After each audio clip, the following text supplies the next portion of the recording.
For those of us who don't want to read the Psychology of Money book but want to get the benefit out of it, I made a video for you.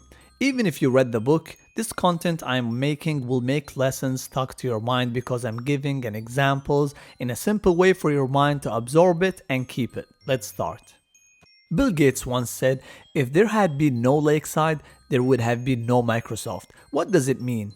Back in 1969, there were over 303 million high school kids in the world. About 18 million of them lived in the United States. About 270,000 of them lived in Washington state. A little over 100,000 of them lived in Seattle area. Only 300 of them attended Lakeside School. This school was one of the only schools that had computers. From there, Bill Gates started to find his passion in computers and ended up inventing the huge company called today Microsoft. You see how we started with 303 million and we ended up with only 300? 1 in a million high school students have access to a computer back in 1969, where there were very few high schools that had computers, and Bill Gates happened to be in one of them. With that example mentioned by the author, he was trying to say that luck is important in success and accumulating wealth, but it's not the only factor. In life, there are tons of opportunities that will pass by you. Some you might not see as an opportunity, but in reality, it is. Who thought that being in a classroom with a computer will make you the richest man in the world? Now that we know luck, let me tell you about the other side of it, which is risk. Risk is if Bill Gates did not happen to be in this school. Luck alone is not enough. Otherwise, all students in Bill Gates' class are millionaires now. Bill Gates was ready for the opportunity. He worked hard for it. He was smart, hardworking as a teenager. He had a vision for computers. You have to work hard and wait for the opportunity to come. I guarantee you, it will come one day. But you also have to be smart and know the opportunities, then seize it. There is another story mentioned by the author. Let me tell you about Bill Gates' friend, Kent Evans. He experienced something very close to luck and risk. Everyone knows Bill Gates and Paul Allen as the two who invented Microsoft, but no one knows about Kent Evans. Kent Evans was the third person who worked on developing Microsoft. According to Bill Gates, Kent Evans was the best student in class. Kent and Bill were best friends in 8th grade, talked on phone for a ridiculous amount of time. Kent as skilled as Bill and Paul with computer. Unlike Paul, Kent shared Bill's business mind and endless ambition. Kent could have been one of the founding members of Microsoft with Gates and Allen, but it did not happen. Kent Evans died in a mountaineering accident before he graduated high school. In the United States, there are only 40 mountaineering accidents per year. The odds of being killed in one is 1 in a million. Again, luck and risk is important in achieving a goal or accumulating wealth. With that example, the author is trying to say that luck and risk are both the reality that every outcome in life is guided by forces other than individual effort. They both happen because the world is way too complex to allow 100% of our actions to control 100% of the outcome. But both are so hard to measure and to accept that most of the times both are overlooked.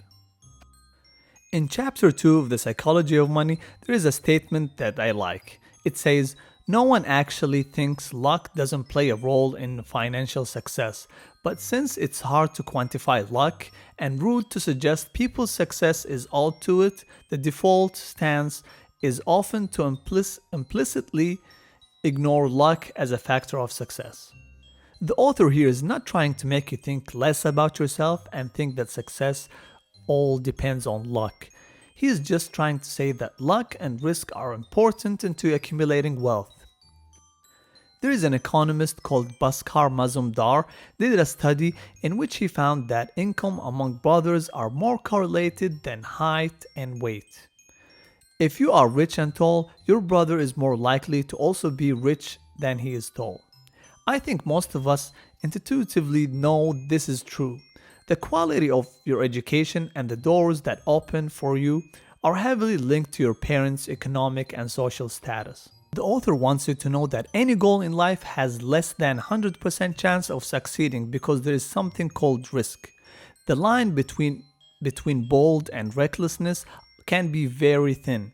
When we do not give risk and luck their proper due, it is often invisible. Let me give you another story to simplify that for you. When Mark Zuckerberg, the CEO of Metaverse, formerly known as Facebook, turned down $1 billion offer from Yahoo to buy his company, we called it smart move because he saw the future of the company and stuck to it. On the same time, when Yahoo turned down Microsoft's offer and lost lots of money, we call it a stupid move. Does that mean Facebook back then had a future plan and Yahoo did not? Absolutely not. They both had a future plan, but one succeeded and one did not. That is what is meant by risk and luck in Chapter 2 of The Psychology of Money. In Chapter 2 of The Psychology of Money, the author warned us into taking extreme examples for granted. He meant by that we tend to study extreme examples like the success story of billionaires, CEOs, and many others. Extreme examples are often the least applicable to our situations. Bill Gates once said, "Success is a lousy teacher. It seduces smart people into thinking they can't lose." When things are going extremely well, realize it's not as good as we think. We are not invincible.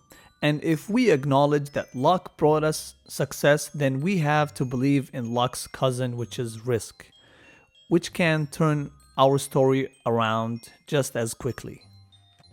With that, I can conclude the lesson with what the author of Psychology of Money said.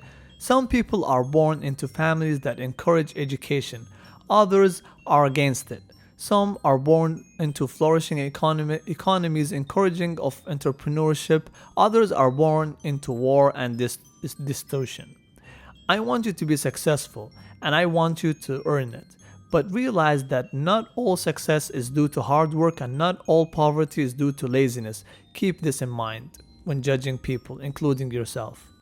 I made another part sharing another lesson of the Psychology of Money book where I explained how rich people think and what makes them think differently than normal people. You can watch this video right here and don't forget to give me a like and subscribe if you like my content.